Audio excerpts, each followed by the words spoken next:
Alright, welcome back.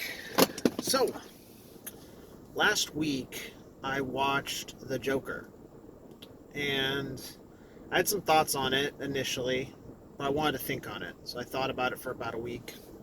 Lots happened. I did a lot of research.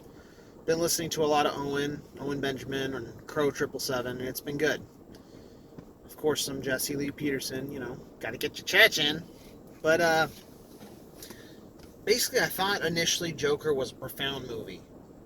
Everyone was laughing. For some reason, people acted like it was a comedy, but it wasn't.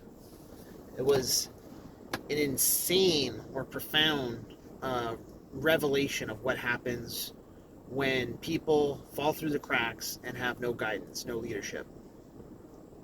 And then they have mental disabilities.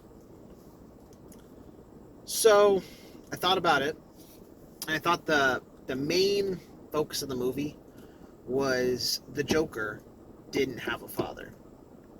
And the Joker wound up hating his mother. Just like Jesse Lee Peterson talks about, you have to forgive your father for being too weak to raise you and protect you from your mother. And you have to forgive your mother for driving you away from your father. That is exactly the premise of the Joker. That's exactly what happens if you don't forgive and you submit to your base instincts. You wind up killing your mother, and you wind up killing your father figures. And that's I think the Robert De Niro character. And then you wind up creating anarchy. And then everyone will follow you. And this is the thing, everyone will follow you, and everyone will be called jokers, right? Because that's the joke. Everyone will follow you into madness. And that's the big joke. Everyone acts like jokers. Oh, you're just a joker. And it just proves that they all acted like animals. They all couldn't control their base instincts. They couldn't function on a higher level. And that's why I'm going to title this video, The Joker Should Have Homesteaded. Because that's the thing. If you've been watching Owen Benjamin, the ongoing joke, Hitler should have homesteaded. It's true. If you're filled with rage, and that's what the Joker was. He was a guy that began to be filled with rage, not unjustifiably. Because you've noticed you've been lied to your whole life. You noticed everyone lies to you. First, your parents. They lie to you. 95% of people were taught the Santa Claus lie. The first thing that happens to you when you come out of the womb is, if you're a guy, circumcision. They're already mutilating you. Second thing is you're already being beaten. Or if you're a woman, you get stabbed on the foot and they draw blood. Your first actions in this world are pain. The second actions are lies. Parents teach you things like Santa. Then they all get into their religions, or they get into their government dogmas.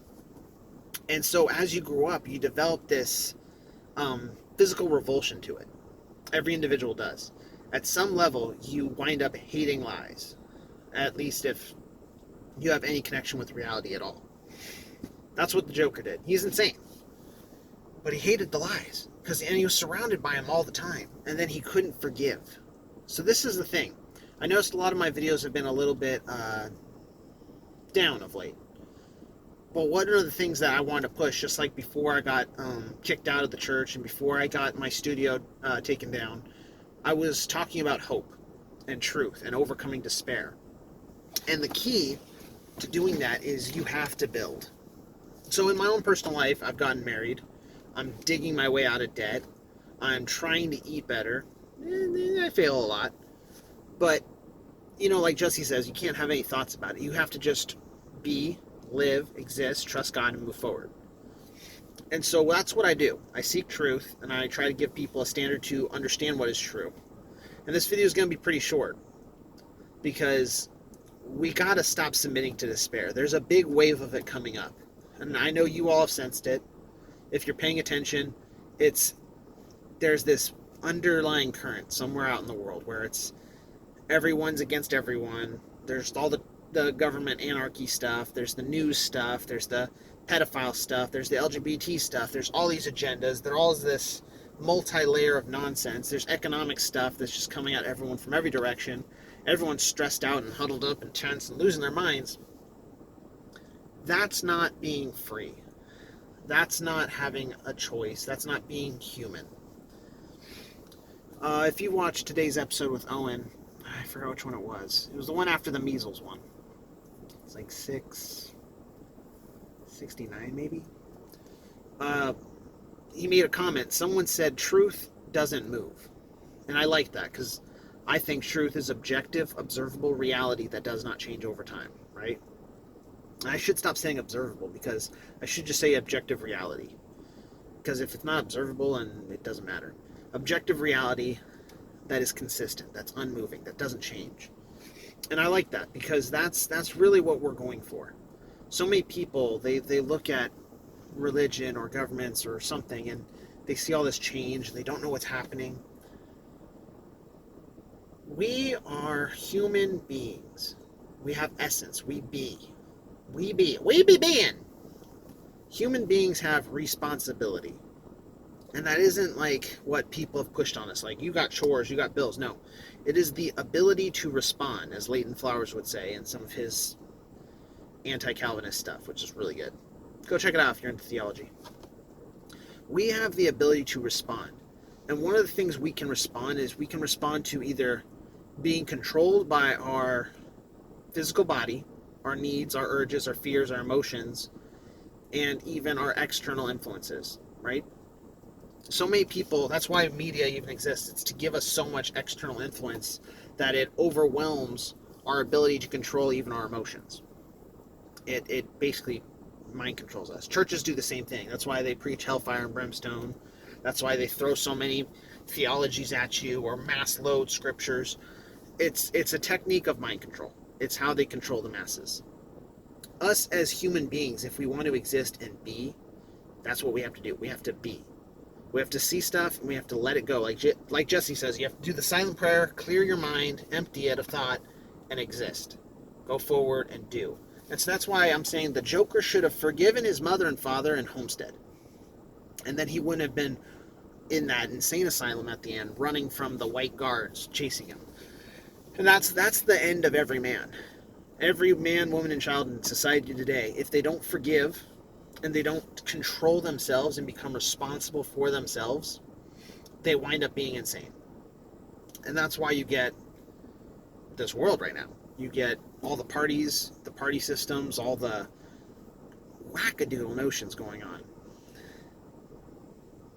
Yeah, so that's the moral of the story. It's going to be a quick one. I was going to say Hitler should have homesteaded. The Joker should have homesteaded. And that's another thing. When you homestead, I'm not there yet. I'm working towards it. That's the goal. And so I'm not here to deceive or lie or push anything. I'm telling people where my head's at currently. That's kind of what this is. It's a vlog, a video blog, where I'm kind of just expressing the thoughts I'm going through right now in my pursuit of truth, in our pursuit of objective, real truth. Homesteading is building something for yourself. You know, you got to provide for yourself, you got to build for yourself. First thing people our age need to do is they need to first, instead of going out and building homesteads, they need to build a foundational working basis for truth. That's what we got here. Ding ding, that's what we're advertising for free. But yeah, people are seeking it everywhere. That's why youths flood the churches, and then they flood all these new age movements, and they flood these raves, and they flood these parties. They're seeking that resonance of truth, that ring where it's like, that rings true. I know that's true. And one of the things is, our parents failed to teach us what a standard of truth is. Unless you have great parents. I mean, I'm sure some of them are out there. Because they weren't taught what truth is. And they had to try to figure it out themselves. And they got bits and pieces. And some of them found religion. And that gave them some sort of order in their lives. But truth is what doesn't change over time and is real. That's what's true. Observably real. It's objective. It's there. Anyway, I'm going to go in and I'm going to play Star Wars Fallen Order. Because I got off work a little early. I'm going to do that. And it's a fun game. I might do a review on that too. But remember, the Joker should have homesteaded. The Joker should have forgiven his parents. The Joker should have built something for himself. And another thing, last thing, the Joker should have left the city. The city, it's not the Tuskegee Institute project. What was it? The Utopia project. Cities are bad news. A lot of people in the cities real soon are going to see what bad news that is. But we all know if you're in the cities, you get addicted to, 5,000 rats in a little city complex. You get addicted to cocaine and become gay. That's what happens in cities. People in cities today are just losing their minds. So, get out of the city. Go out and homestead. The Joker should have homesteaded. You need to forgive people. I'm working my way there. This has been AB Squared, Alleged Bored Bigots. I'm Jeremiah. Remember, everyone needs objective truth, even if they only have subjective truth. That's just the truth of the matter. Oh well, get out of here. I'll see you next time.